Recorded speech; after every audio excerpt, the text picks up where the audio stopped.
I'm honored now to introduce the People's Graduation class speaker, someone I have the privilege to call a friend, an inspiration, and a role model.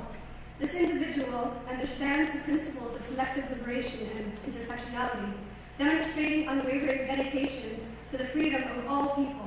As he often reminds us, peace is essential, but peace is not the absence of conflict. Peace is won through popular struggle and through the achievements of self-determination, liberation, human dignity for all. It is with great pride and admiration that I present to you our class speaker, Austin.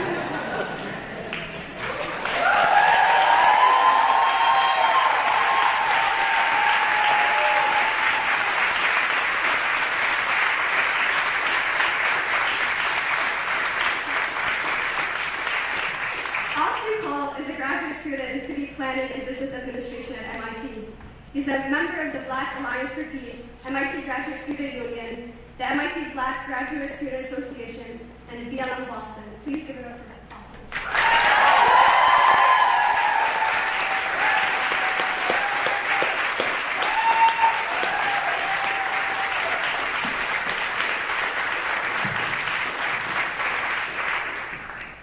Good afternoon. We're in the church, so I'm going to need y'all to get back a little bit. It's an honor to be introduced by Fela. It's an honor to be here, to be asked to be the class speaker for this beautiful group of people that you all see before you and everyone here in the community. I have some remarks that I wrote down, so I'm gonna try to keep myself on track. But I was feeling something when people were talking, and I just have to note that a lot of people have asked me over the course of the last 9 months, right, why am I speaking about this? What is my relationship to Palestine? Many of you, I think, have seen, or have heard me, I guess, talk about love, talk about the importance of love and resistance. For me, my first introduction to Palestine was the Salhiya family in Springfield, Ohio, who welcomed me into their home every day after school, who fed me, tubs of homemade baba ganoush and bread, and who, Mrs. Salhiya used to yell at her son and say, "Would you ever treat your mother like this, Austin?" And I'd say, no. So for me, Palestine has never been an idea. It has always been love, and it has always been a people. So I have a few remarks that I've prepared. I'm going to ask y'all to give me something when I might need it, and to bear with me as I go through. I got a few papers here. So first, a poem, "Kids Who Die" by Winston Hughes. This is for the kids who die, black and white. For kids who will die, certainly. The old and the rich will live on a while. As always, eating blood and gold, letting kids die. Kids will die in the swamps of Mississippi, organizing sharecroppers. Kids will die in the streets of Chicago, organizing workers. Kids will die in the orange groves of California, telling others to get together. Whites and Filipinos, Negroes and Mexicans, all kinds of kids will die who don't believe in lies and bribes and contentment and a lousy peace. Of course, the wise and the learned who pen editorials in the papers, and the gentlemen with doctor in front of their names, white and black, who make surveys and write books, will live on weaving words to smother the kids who die. And the sleazy courts and the bribe-reaching police and the blood-loving generals and the money-loving priests their hands against the kids bullets to frighten people. For the kids who die are like iron in the blood of the people. And the old and the rich don't want the people to taste iron of the kids who die. Don't want the people to get water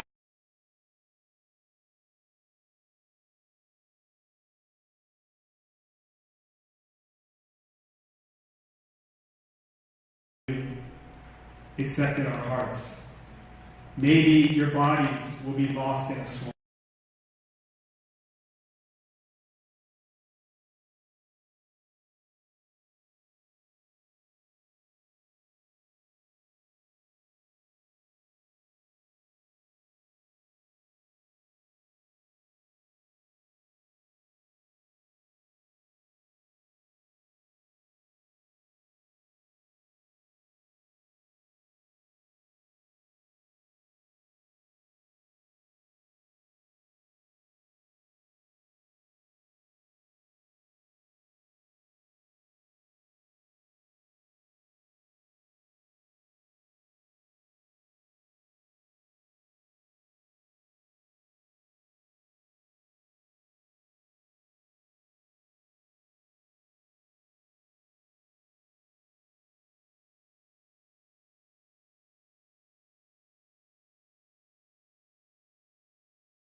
Glory, glory to the martyrs.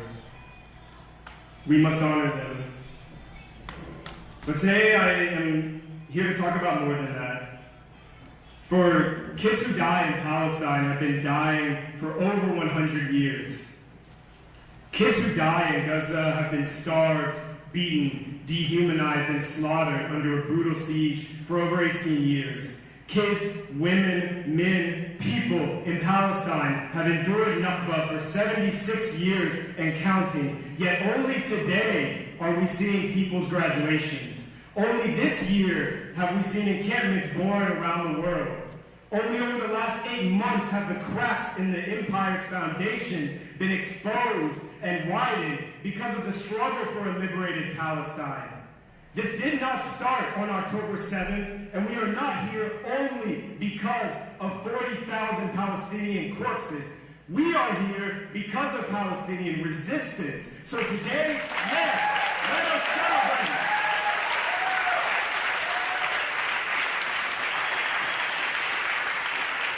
Today, let us celebrate, but let us celebrate resistance.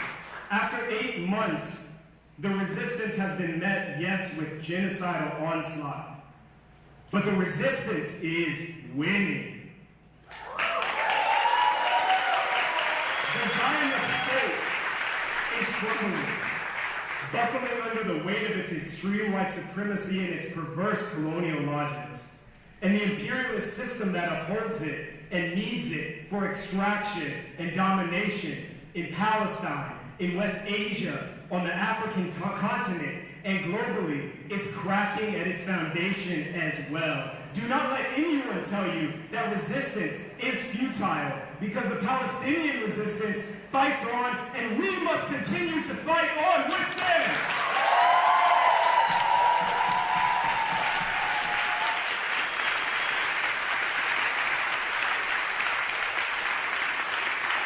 The Palestinian resistance escalates in their homeland, and we must escalate from our positions as well.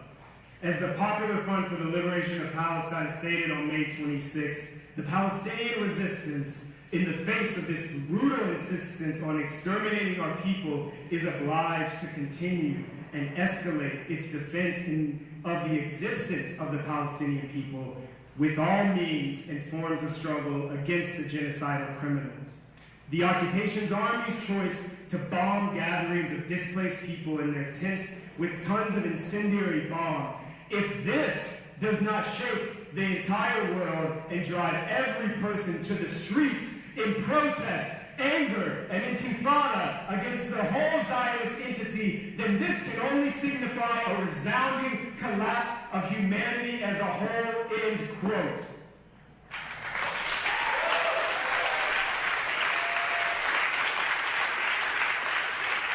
If we do not continue to build our resistance, we too vacate our humanity.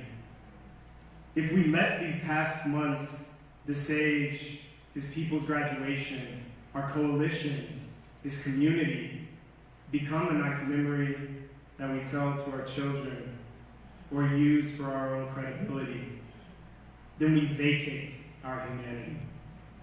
If we do not find creative ways to continue to escalate our resistance, if we do not extend the fight for the liberation of Palestine to the liberation of all people and build a life for ourselves that enables us to struggle for liberation, for collective liberation, we fail to live up to the call of the Palestinian resistance, which is fighting not only for themselves, but for our collective humanity.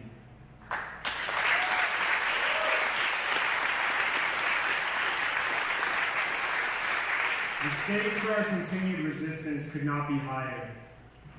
We came together to fight in solidarity with the Palestinian resistance. But in order for Palestine to be truly liberated, we must escalate and expand that fight for liberation at home and around the globe. Palestinians understand this.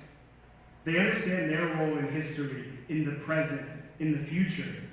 They are doing their part to fight against our enemy in their homeland.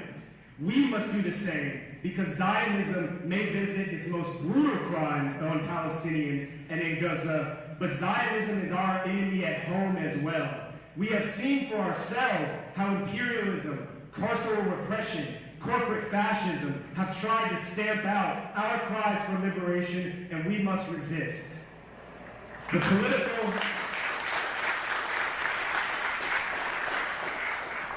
political prisoner and late freedom fighter George Jackson referred to this when he wrote, "International capitalism cannot be destroyed without the extremes of struggle.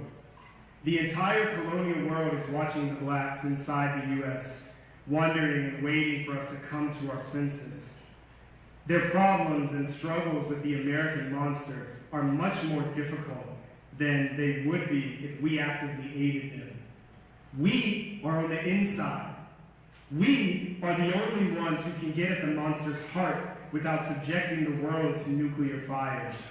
We have a momentous historical role to act out if we will. The whole world for all time in the future will love us and remember us as righteous people who made it possible for the world to live on. If we fail through fear and lack of aggressive imagination, then the slaves of the future will curse us, as we sometimes curse those of yesterday. I do not want to die and leave a few sad songs and a hump in the ground as my only monument. I want to leave a world that is liberated."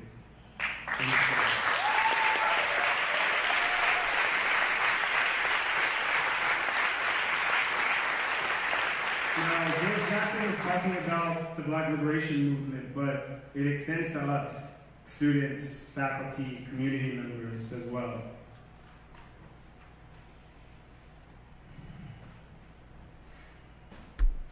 If we are going to call ourselves the Student Intifada, if we are going to chant, "There is only one solution, Intifada revolution," then we owe it to ourselves and to Palestine and to the oppressed people of the world to make genuine struggle every day and in every way that we can. We owe it to Palestine and to the world to build and deploy our resistance, to strike at the enemy and make it count. We owe it to everyone to resist.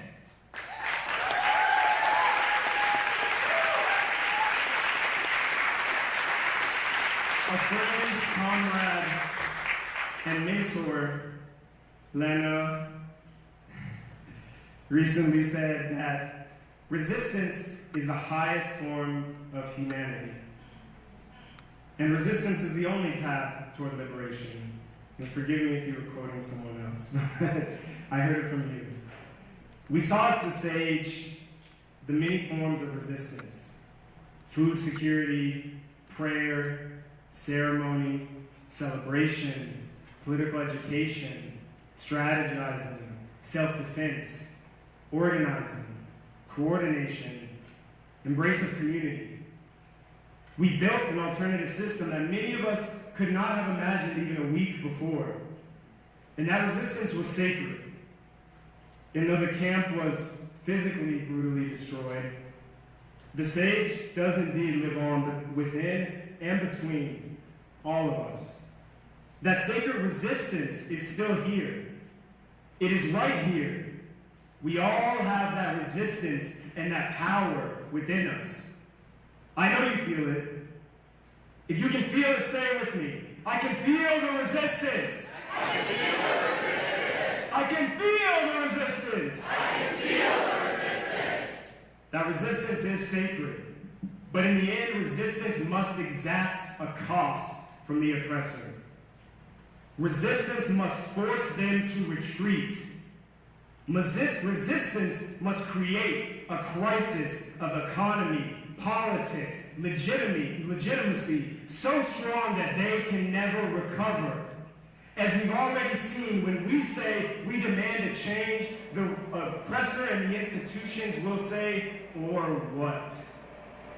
If we do not have an answer, if we have not built our power to withstand their counterstrikes, we do our resistance a disservice.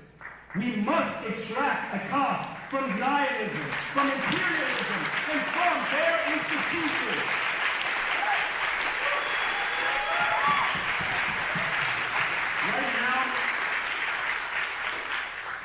right now that might seem impossible. But as the revolutionary Fidel Castro said, a revolution is a fight against the impossible. And the possible is achieved by always fighting against the impossible. Our resistance against the impossible has begun. Now is our time to see it through, to commit to resistance in its many forms for the rest of our lives. Sit with that.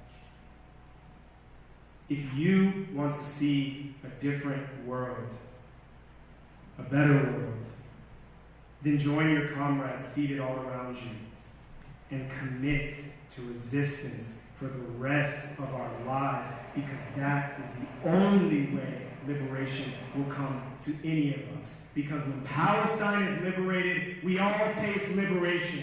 When Puerto Rico is liberated, we all hear liberation. When the Congo is liberated, we all touch liberation. When Mississippi is liberated, we all smell liberation. When Haiti is liberated, we all see liberation.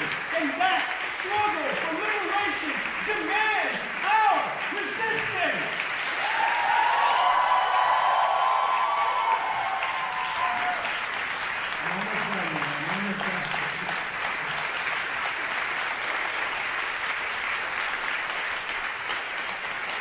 Our resistance is a commitment to struggle, to escalate, to fight.